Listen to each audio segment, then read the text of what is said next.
Hello students, welcome back in Aakash institutes assertion reason master series. बच्चों, हम इस series में आपके साथ शेयर कर रहे हैं वेरी इंपॉर्टेंट क्वेश्चंस जो एनसीईआरटी की लाइंस पर बेस्ड हैं, असरसन रीजन टाइप के क्वेश्चंस। और हम साथ ही आपके साथ शेयर कर रहे हैं इस तरह की टेक्निक्स और ट्रिक्स कि किस तरह से आप इन क्वेश्चंस को एक्यूरेटली अटेम्प्ट कर सकें और एकदम करेक्ट आंसर देकर उसका मार्क्स जो है सिक्योर कर सकें। तो चलिए, इस सीरीज में आज हम डिस्कस करेंगे बच्चों केमिकल काइनेटिक्स के असरसन रीजन क्वेश्चंस। शुरू करते हैं। जैसा कि कोडिंग आपको पता है, इनकी कोडिंग में ये होगा कि पहले जो है असरसन होगा और फिर रीजन होगा। अगर दोनों सही हैं और दोनों का करेक्ट एक्सप्लेनेशन है तो हम इसको 1 ऑप्शन देंगे, और बच्चों अगर दोनों सही हैं लेकिन एक्सप्लेनेशन सही नहीं है तो हम इसको ऑप्शन 2 देंगे। असर्शन सही है, रीजन गलत है तो ऑप्शन 3 देंगे, और दोनों गलत हैं तो 4 ऑप्शन देंगे। तो ये है पहला क्वेश्चन बच्चों। Rate law for any reaction can not B predicted by merely looking at the balance chemical equation. यानी ये कह रहा है कि किसी भी अभिक्रिया के लिए वेग नियम का निर्धारण केवल संतुलित रासायनिक समीकरण को देखकर नहीं किया जा सकता। सही बात है। रीजन कह रहे हैं कि the exponents of the concentration terms may और may not be same as their stoichiometric coefficient. कारण में कह रहा है कि सांद्रता पदों के घातांक उनके स्टोइकियोमेट्रिक गुणांक के समान अथवा भिन्न हो सकते हैं। बिल्कुल सही बात है और करेक्ट एक्सप्लेनेशन है बच्चों, क्योंकि स्टोइकियोमेट्री जो है ओवरऑल रिएक्शंस के नेट मॉलिक्यूल्स को काउंट करता है, लेकिन ऑर्डर ऑफ रिएक्शन जो है वो केवल रेट इक्वेशन में पार्टिसिपेट करने वाले रिएक्टेंट्स के मोल्स को ही ऑर्डर को ही पार्टिसिपेट करता है। तो इस तरह से ये रेट इक्वेशन अगर हम बनाएंगे तो इस रिएक्शन का net order x plus y के बराबर होगा। अब ये जरूरी नहीं कि x और y जो है वो स्टोइकियोमेट्री के बराबर ही हों,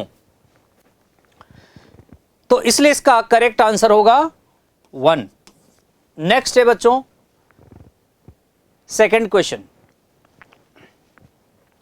overall order of the reaction having rate expression rate is equals to k a की पावर 3/2 इंटू बी की पावर -1 इज 0.5। वेग व्यंजक वेग बराबर के ए की पावर 3/2 गुणा बी की पावर -1 वाली अभिक्रिया की समग्र कोटि 0.5 है। बिल्कुल सही है। जैसा कि हमने अभी देखा था, अभिक्रिया का जो नेट ऑर्डर होता है वो x और y का सम होता है। तो यहाँ x अगर 3/2 ले लें हम, और वो b की जो पावर है y का वैल्यू वो -1 ले लें, तो ये प्लस का 0.5 बचता है। तो इस तरह से बच्चों आपने ये देखा कि यहाँ पे नेट वैल्यू जो है वो 0.5 आई है। तो ये करेक्ट है स्टेटमेंट। और the sum of powers of the concentration of the reactants in the rate law expression is called order of the chemical reaction. वेग व्यंजकों में अभिकारकों की सांद्रता के घातांकों के योग को उस रासायनिक अभिक्रिया की कोटि कहते हैं। बिल्कुल, यहाँ पर बच्चों ये बात समझना जरूरी है पहले कि जो 3/2 है वो ऑर्डर है केवल ए का, और -1 जो ऑर्डर है वो केवल बी का इंडिविजुअल ऑर्डर है, लेकिन रिएक्शन का जो ऑर्डर होता है वो उन सभी इंडिविजुअल ऑर्डर का सम होता है। तो इसको भी हम आंसर 1 देंगे बच्चों। नेक्स्ट नंबर 3, थर्ड क्वेश्चन देखते हैं क्या कह रहा है। Molecularity greater than 3 is not observed. 3 से अधिक आणविकता प्रक्षिप्त नहीं होती है। एनसीईआरटी में साफ साफ लिखा है कि ये बहुत ही दुर्लभ है, इट्स वेरी रेयर कि मॉलिक्यूलरिटी 3 से ज्यादा हो जाए। Reason for complex reactions molecularity has no meaning. जटिल अभिक्रियाओं के लिए आणविकता का कोई अर्थ नहीं होता। तो बात यह है कि बेटा दोनों स्टेटमेंट तो सही हैं, लेकिन 3 से अधिक आणविकता प्रक्षिप्त नहीं होती। इसका कारण स्टेरिक फैक्टर है। ओरिएंटेशन बैरियर यह कहता है कि एक साथ एक ही समय में 3 से ज्यादा पार्टिकल एक दूसरे के साथ इस तरह से नहीं टकरा सकते कि उनके बीच में बॉन्डिंग हो जाए या रिएक्शन हो जाए। तो ये जो एक्सप्लेनेशन आता वो ये आता कि due to orientation where it is not allowed कि 3 से ज्यादा मॉलिक्यूल टकरा जाए, पर ऐसा तो नहीं बोल रहा है, तो कुछ और बोल रहा है। For the complex reaction molecularity has no meaning, जटिल अभिक्रियाओं के लिए आणविकता का कोई अर्थ नहीं होता। बिल्कुल सही है, क्योंकि मॉलिक्यूलरिटी जो है वो एलिमेंट्री स्टेप में कितने पार्टिकल टकरा रहे हैं इस चीज को बोलते हैं। और अब कॉम्प्लेक्स रिएक्शन में क्या होता है, एक से ज्यादा स्टेप होते हैं, जैसे A प्लस बी है, फिर C आया, फिर C के साथ D टकराया तो E आया। तो इस तरह की जो अलग अलग रिएक्शंस होती हैं उनमें मॉलिक्यूलरिटी जो है वो नेट मॉलिक्यूलरिटी क्या होगी, ये कॉम्प्लेक्स रिएक्शन के लिए कोई मैटर नहीं करता, कोई मायने नहीं रखता। सिर्फ एलिमेंट्री रिएक्शन में मॉलिक्यूलरिटी कितनी होगी, जैसे मान सकते हैं हम कि इसकी मॉलिक्यूलरिटी 2 है, इसकी मॉलिक्यूलरिटी 2 है, लेकिन ओवरऑल मॉलिक्यूलरिटी देखें तो 4 आ सकती है, दोनों को ऐड कर दें। तो इस तरह से आपका ये कोई मीनिंग नहीं रखता है। तो इसका जो ऑप्शन रखेंगे वो क्या रखेंगे, 2, क्योंकि दोनों सही तो हैं लेकिन एक्सप्लेनेशन नहीं है। Next number 4, T half for the zero order reaction is directly proportional to the initial concentration of the reactants. शून्य कोटि अभिक्रिया के लिए T half अभिकारकों की प्रारंभिक सांद्रता के समानुपाती होता है। बिल्कुल सही बात है, जीरो ऑर्डर के लिए T half is proportional to a naught होता है। एनोड क्या है, रिएक्टेंट्स की इनिशियल कंसंट्रेशन। अब बच्चों कारण, किसी शून्य कोटि अभिक्रिया के लिए टी हाफ का value a naught by k होता है, जो कि गलत स्टेटमेंट है। Actually T half is equals to a naught by 2k होता है, डेरिवेशन से ये इक्वेशन आता है। तो इनिशियल कंसंट्रेशन के प्रोपोर्शनल होता है लेकिन रेट कांस्टेंट के इनवर्सली प्रोपोर्शनल। तो बच्चों पहला तो सही है स्टेटमेंट, लेकिन दूसरा क्या है, गलत है, इसलिए हम इसको क्या आंसर देंगे, 3। ओके बच्चों, अब चलते हैं नेक्स्ट क्वेश्चन की ओर।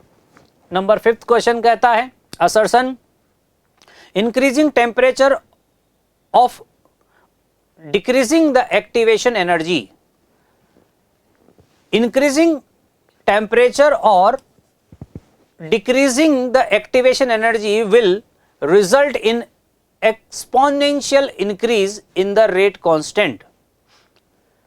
ताप बढ़ने या सकरण ऊर्जा के घटने पर वेग स्थिरांक में चरघातांकीय वृद्धि होती है। सही स्टेटमेंट है। According to Arrhenius equation, rate constant का इक्वेशन होता है k equals to a into e की power minus e upon R T. तो ये इक्वेशन जो है बच्चों वो एक्सपोनेंशियल इंक्रीमेंट या एक्सपोनेंशियल चेंज की इक्वेशन है, राइट। तो यहां पर ई की पावर है activation energy upon R T. तो ये बात सही है। According to the Arrhenius equation, rate constant की इक्वेशन ये है जो कि एक्सपोनेंशियल इक्वेशन है, इसलिए टेम्परेचर बढ़ाने या एक्टिवेशन एनर्जी कम करने पर आपका जो रेट कांस्टेंट है उसका चेंज भी एक्सपोनेंशियल ही होगा। बिल्कुल सही एक्सप्लेनेशन है, स्टेटमेंट भी है, इसलिए आंसर क्या देंगे, 1। नेक्स्ट क्वेश्चन बच्चों, नंबर 6 क्वेश्चन है।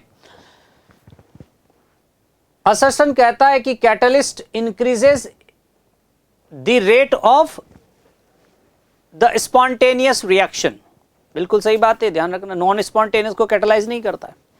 तो catalyst increases the rate of spontaneous reaction, ये बिल्कुल वही बात है कि बच्चा जैसे गाड़ी है, अगर वो बंद पड़ी है तो उसको एक्सेलेरेटर देने पर कोई फायदा है नहीं, लेकिन गाड़ी अगर चल रही है तो एक्सेलेरेटर दबाने से रेट बढ़ जाएगी। Reason, it does not undergo any permanent chemical change,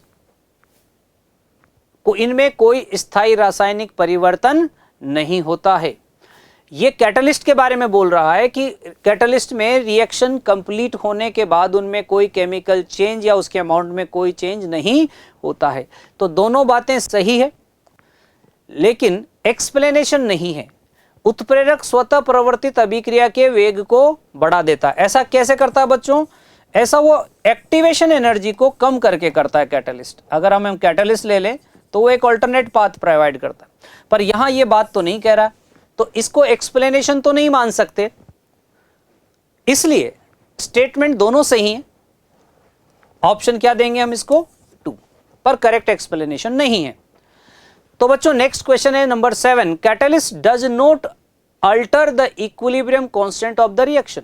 उत्प्रेरक अभिक्रिया के साम्य स्थिरांक को परिवर्तित नहीं करता है। बिल्कुल सही स्टेटमेंट है, क्योंकि जो Kc है वो रेशियो होता है Kf/Kb का, और कैटलिस्ट दोनों को ही बदलता है, Kf और Kb दोनों को बिल्कुल सेम मैग्नीट्यूड में बदलता है, इसलिए Kc पर कोई इफेक्ट नहीं आता है। It catalyses the forward as well as the backward reaction to the same extent, और ये अग्र और प्रतीप दोनों अभिक्रियाओं को समान सीमा तक उत्प्रेरित करता है। एक्सप्लेनेशन एकदम सही है इक्वेशन के बेसिस पर, और इसलिए आंसर हम देंगे 1। नेक्स्ट नंबर 8 है क्वेश्चन बच्चों, बहुत अच्छे क्वेश्चन हैं, एनसीईआरटी की लाइंस पर बेस्ड है। नंबर 8 में असर्शन कह रहा है कि average rate can not be used to predict the rate of reaction at particular instant. किसी विशेष क्षण पर अभिक्रिया का वेग निर्धारण करने के लिए औसत वेग का उपयोग नहीं किया जा सकता। इसलिए नहीं कर सकते क्योंकि जो एवरेज रेट होती है उसका इक्वेशन जो होता है वो लार्ज डिफरेंस इन कंसंट्रेशन और द लार्ज टाइम इंटरवल होता है।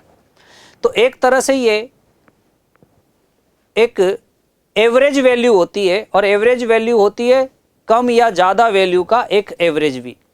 तो किसी भी मोमेंट पर क्या रेट रहेगा ये जरूरी नहीं कि ये इस इक्वेशन से उसको फाइंड आउट किया जा सके, क्योंकि जो इंस्टेंट रेट होती है वो हर मोमेंट पर अलग अलग तरह से आ सकती है।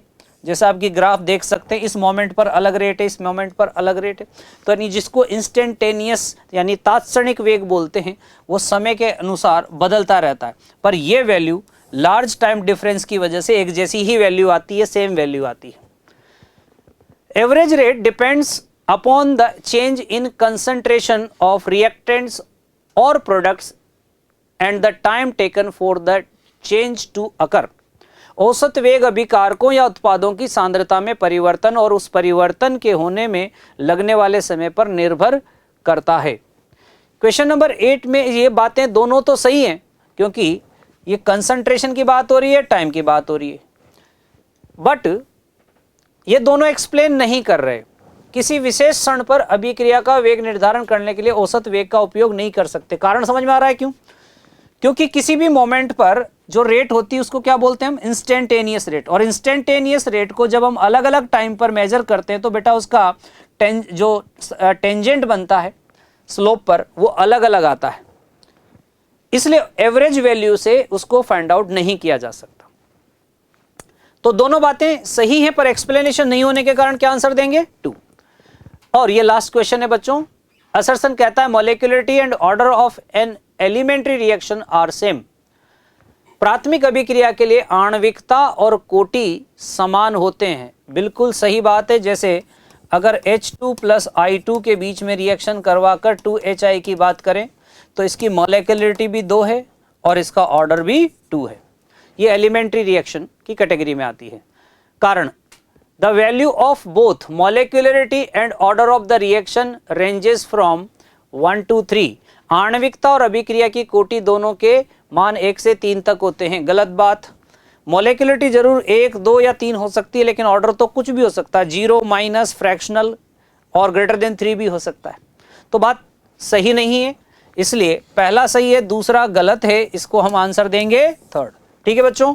तो जैसा आपने देखा एनसीईआरटी में बहुत इंपॉर्टेंट कॉन्सेप्ट्स छुपे हुए होते हैं, लेकिन उनको असर्सन रीजन के फॉर्म में अगर हम उनको स्टडी करते हैं तो बहुत अच्छे से हमारी कॉन्सेप्ट की क्लियरिटी आती है। तो ये था बच्चों आज का केमिकल काइनेटिक्स। इसी तरह से और चैप्टर के और अच्छे असर्सन रीजन क्वेश्चंस के लिए हमारे साथ जुड़े रहिए, लगातार हमें फॉलो करते रहिए। Thank you very much.